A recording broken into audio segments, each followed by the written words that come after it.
వెంటనే హాస్పిటల్ దగ్గర పెద్ద స్థలాన్ని వెంటనే కార్మికుల ఐక్యత కార్మికుల పట్ల అధికారుల నిర్లక్ష్య వైఖరి కార్మికుల పట్ల అధికారుల నిర్లక్ష్య వైఖరి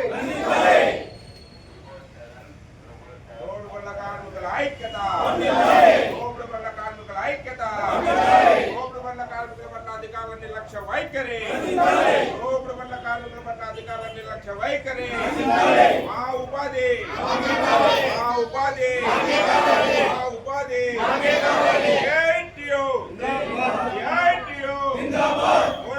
కార్మిక సమస్యల పరిష్కారం అయ్యేంత వరకు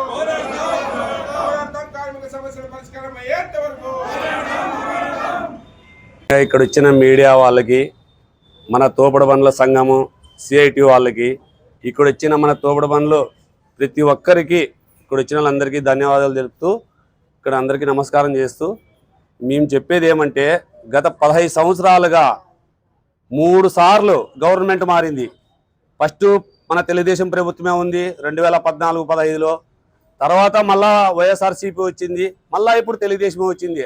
ఆ రోజు చంద్రబాబు నాయుడు ప్రభుత్వంలో ఎటువంటి ఇబ్బందులు పెట్టలేదు, మధ్యలో వైఎస్ఆర్ ప్రభుత్వం వచ్చినా ఎటువంటి ఇబ్బందులు పెట్టలేదు. తోపుడు బండ్లకి దాదాపు టౌన్లో 5,000 నుంచి 6,000 మంది తోపుడు బండ్లు ఉన్నారు. మళ్ళీ వీళ్ళందరికీ మీరు ఎక్కడన్నా కానీ, మాకు ఎక్కడన్నా కానీ ఒక స్టాల్ అనేది పెట్టుకునేదానికి ఎక్కడైనా స్థలం కేటాయించండి.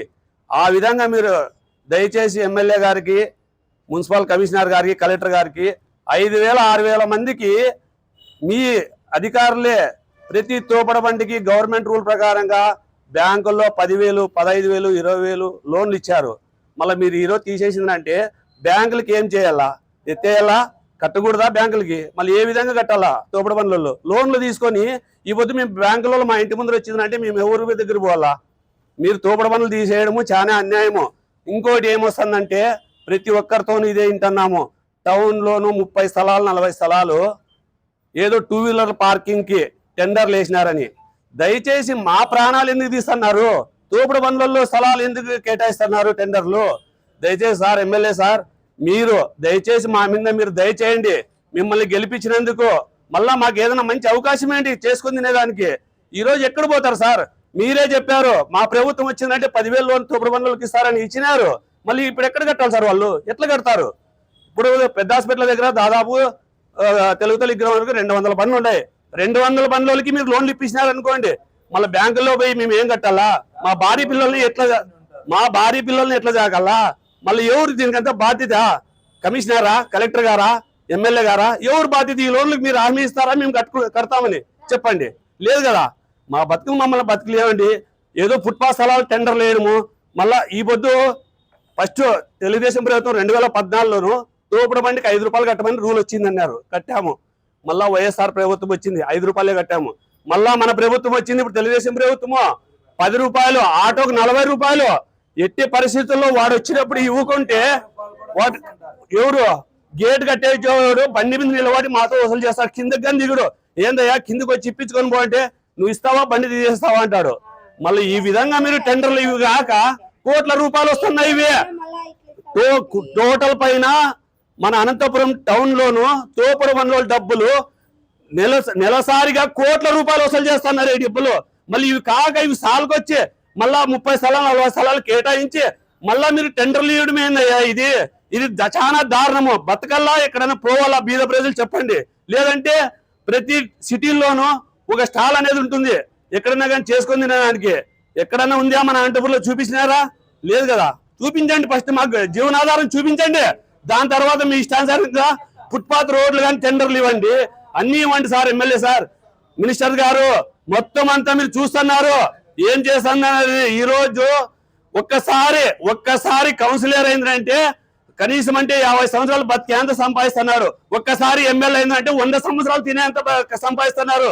మళ్ళా మా 50 సంవత్సరాలు తోపుడు బండి నూకునే మా దగ్గర బ్యాంకు కట్టేదానికి 10 రూపాయలు సాయంత్రానికి ఉండు.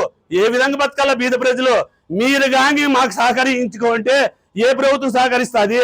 ఎమ్మెల్యే గారికి దయచేసి మేము మళ్ళా మా అందరి తరపున మీకు నమస్కారం చేసి చెప్తున్నాము. మీరు గిన మా మీద దయ చూపుకుంటే ఆత్మహత్యలు చేసుకునే దానికి కానీ ఎటువంటి అని కాలేదు ఉండదు. మా పనులు మాకు కావాలా. మేమేమన్నా ఇబ్బంది పెడితే మీ అధికారుల రూల్ ప్రకారము గోళ్ళకు అణిచిపెట్టుకుంటాము, వెనక్కి జరిగి పెట్టుకుంటాము, లేదంటే ఒక్కొక్క బండే పెట్టుకుంటాము. దయచేసి మేముండే కష్టాలకి, మేము చేసుకునే అప్పులకి మేము ఫైనాన్షియల్ కట్టలేక స్టేషన్లో పోతున్నాము. కట్టలేక బండ్లు జరక్క స్టేషన్లో పోతున్నారు. మళ్ళీ మీరు ఎవరు కాపాడాలా? ఈ విధంగా మీరు సహకరించుకోమంటే టౌన్ లో 5,000 మంది తోపుడు బండ్లలో ప్రతిరోజు కట్టే ట్యాక్స్ 5 రూపాయలు, 30 రూపాయలు, 40 రూపాయలు, వేల కోట్ల రూపాయలు ఇస్తున్నాము గవర్నమెంట్ కి. ఇవి సాల్కొస్తాయా చెప్పండి? ఏ విధంగా బతకాలా? మాకు జీవనోపాధి ఈ పొద్దు మున్సిపాలిటీ కసువ ఊడ్చే వాళ్ళకి 40,000, 50,000 జీతాలు. మాకేమున్నాయా? జీవనోపాధి ఏముంది చెప్పండి? ఎక్కడన్నా ఉన్నాయా? మాకి చూపించండి. మీరు చూపించి మా మీద మీరు చర్యలు తీసుకోండి. మేమంతా ఓకే, మేము మాట వింటామయ్యా. ఎమ్మెల్యే సార్ గారు దయచేసి మొక్కి చెప్తున్నాము, మీరు మా బీద ప్రజల జోలికి రావద్దండి. వచ్చిందంటే మీ ఇంటి దగ్గరగా మేము వచ్చి కూర్చుంటాము. అంత తప్పిస్తానంటే మాకు వేరే ఆధారం లేదు. మీరే చూపించాలి మాకు దావా.